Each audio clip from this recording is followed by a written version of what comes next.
Good morning, this is Debbie from cariadcards.co, and today I'm going to be showing you how I made this card.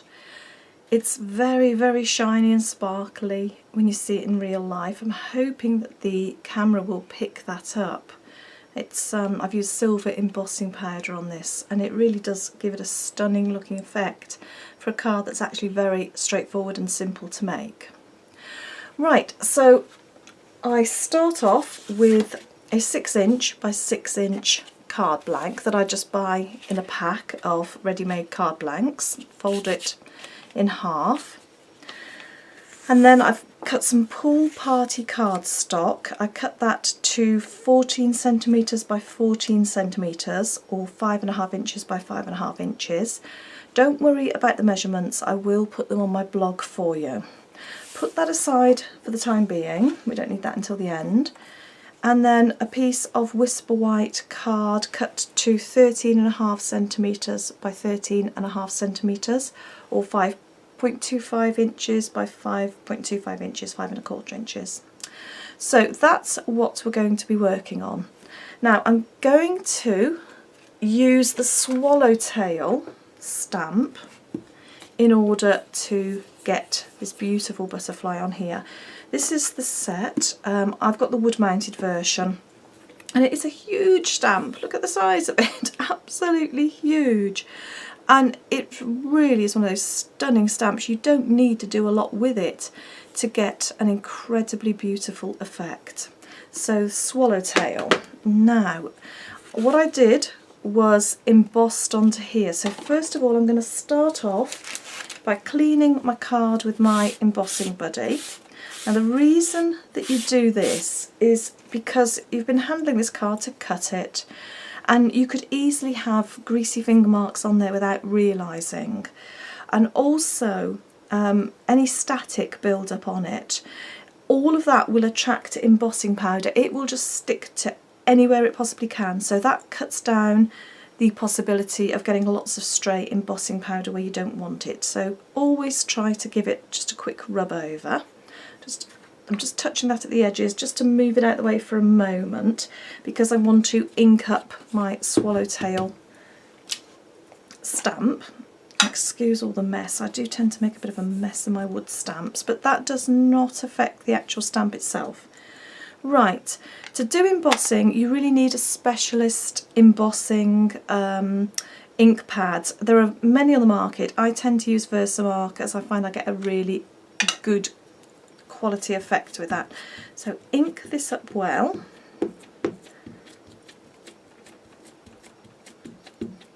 Right, I'm not going to be using the whole butterfly, but I will ink all of it up, because then I don't need to worry about have I got enough on there.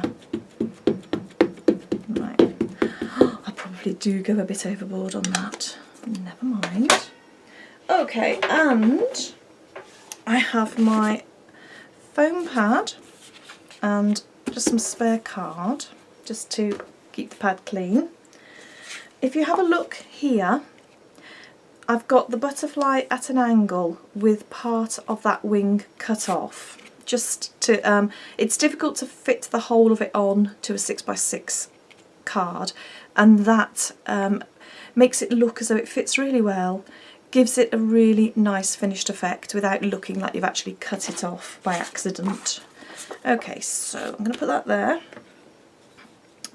and I know that I want this and this definitely on the card, and I want it at an angle, so I'm just using my eye to sort of judge where it's going to fit best. Put it at a jaunty little angle.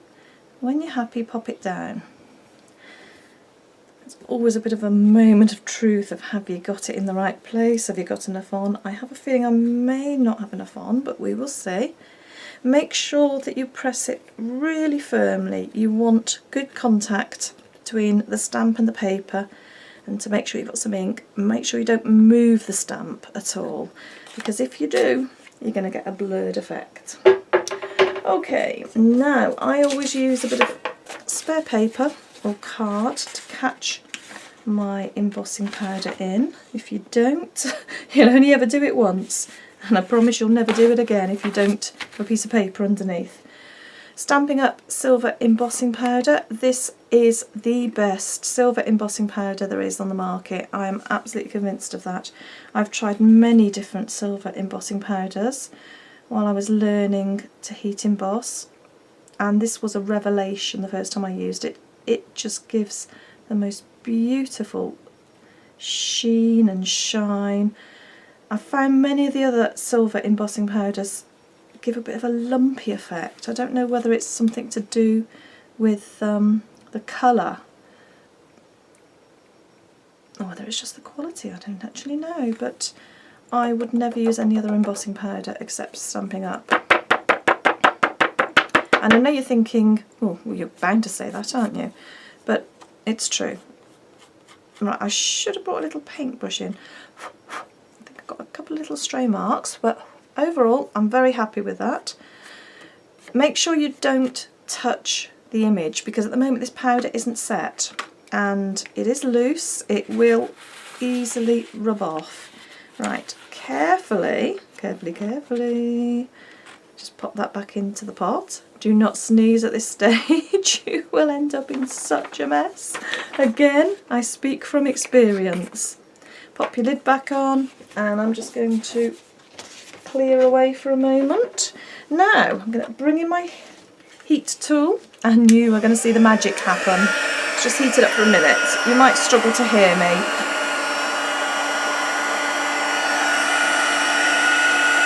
You'll see this change before your eyes, literally. And as soon as it starts, there we go. Can you see it? It's like magic, isn't it? I never get fed up of watching this happen.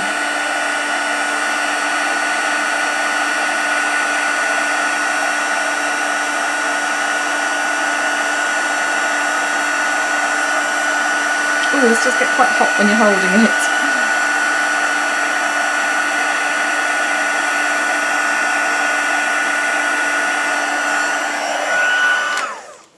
it. Right. Just a couple of hints if you're new to heat embossing. Once it's started to melt, move your heat tool away. Don't keep focusing on an area that's already melted, because the embossing powder will remelt again and it'll go matte and you'll never get that shine back. So just get to the stage where it's shining and melted and move away, and watch your hands, it is very hot. Can you use a hairdryer? Absolutely not. No, you must use a heat tool. It's been specifically designed for this. It has a much more intense heat, and the focus of the heat is much more concentrated than with a hairdryer. With a hairdryer you'll end up blowing everything off. So if you want to do this effect, it is worth investing in a heat tool. Right, I'm just waffling on because I want to just give this a chance to make sure it is set, because what I'm going to do next is put my embossed line here, and for those of you that have seen my videos, you will know it's a technique I use very often. So bring in my wonderful trusty scoreboard, turn this over because I want an embossed line, not a de-embossed line where it goes downwards. Get your stylus that comes with your board. There's the edge of the card. Go to the next notch, which is 1/8 of an inch in. Start, don't knot right in the corner, start about 1/8 of an inch in, find your score line and draw down. Stop before you reach the edge, again at about 1/8 of an inch. It will become clear why I'm doing that in a moment. Turn your card 90 degrees, so your scored line is now against the top.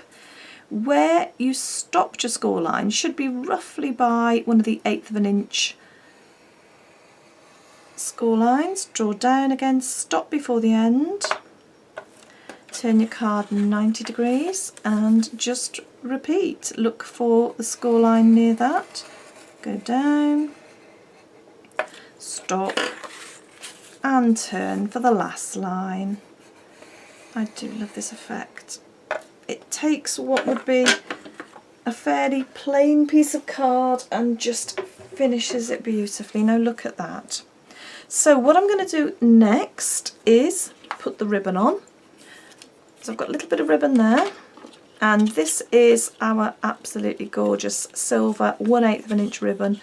Lovely for Christmas designs, but beautiful on anything that's got silver embossing. So pop that underneath.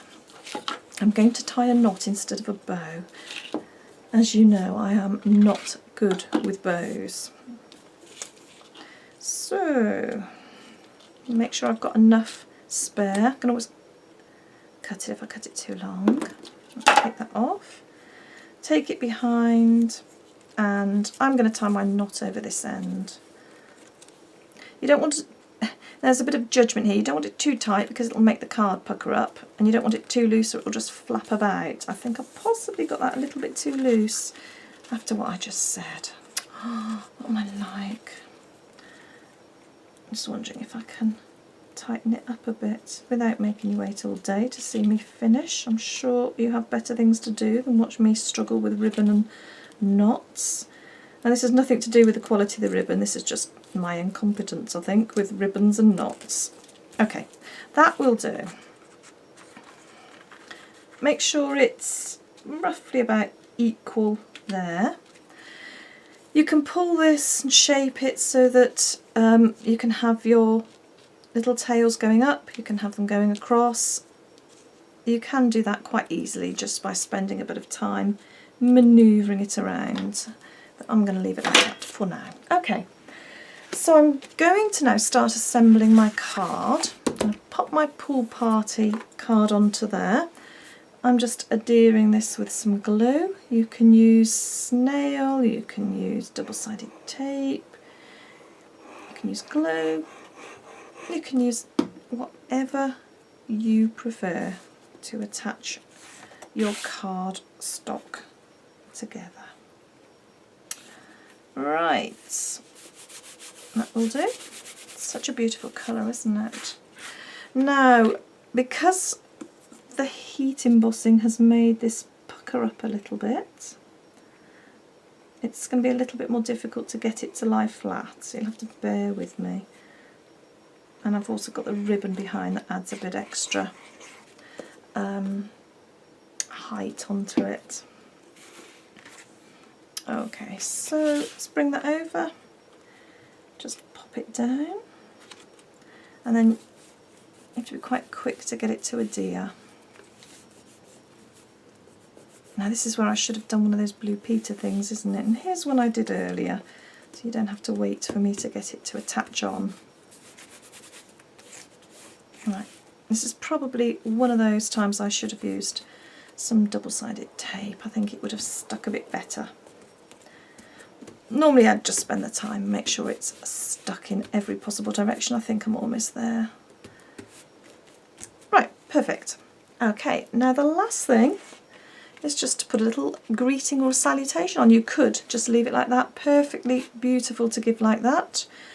I'm going to put a little thanks message on, and I've taken that from the Good Greetings set. It's a hostess set that Stampin' Up were giving away. I've got a feeling they were giving it away for free with orders of around £200. It's got some beautiful little messages on. The one I'm going to use is this that says give thanks. Now, if you have a look at this, I've only used the thanks bit. I didn't want to use the give. How did I do that? Well, very simply. Got a piece of card. I'm looking. Oh, I did bring some spare card in. That's good. I've got my give thanks card here, and I've got a Stampin' Up Right to Marker. What colour's this? Basic grey. I didn't want to use black. I thought it would be a bit harsh. Now there's two ends. One end is your sort of normal pen tip end, and the other one is a brush end. So I've got my give thanks stamp here, and I can see that bit there is the give, that bit there is the thanks. So you use this end on, and you just go over it with your brush tip. And if it dries, if you take a long time, take as much time as you want, if it dries, all you've got to do is just huff on it, huff and puff on it, and that will moisten it up again. Ooh, I really should have my lid. And this will just clean off beautifully, just like any other ink. Oh, I think possibly it wasn't as careful. Yeah, I can see I've got a little bit on the E there. That was a bit careless of me. Oh, well, we'll pretend I didn't. Right, I'm going to use my word window punch just to punch that out. You could just pop a little diamante or a pearl either side of the thanks. That's the beauty with card making. There is always, or pretty much always, a way of covering up little errors like that. And then I'm going to use my modern label punch just to take a bit of pool party cardstock out. Oh, I know what I've forgotten. Goodness me, how disorganised am I? I've forgotten my dimensionals. So I'm going to pop a bit of glue on here. I'm not going to actually be able to attach this to my card without my dimensionals, so we'll have to do a bit of pretending. But this is the last stage of the card, so you'll see how it's going to be. So adhere that onto there, and all I would do is pop a couple of dimensionals there, put it there, and because I have this ready, let's pretend, Blue Peter fashion, that I did actually have my dimensionals. Oh, I've got sticky fingers now, which I've got onto there. So all I did was pop a couple of dimensionals on the back, just to give it a bit of lift, popped it into this corner, which I will go away and do as soon as I've finished filming this. Ooh, life of its own, hasn't it? There you go. You see, it does make a difference putting it on a dimensional. I think it just gives it that extra bit of added interest.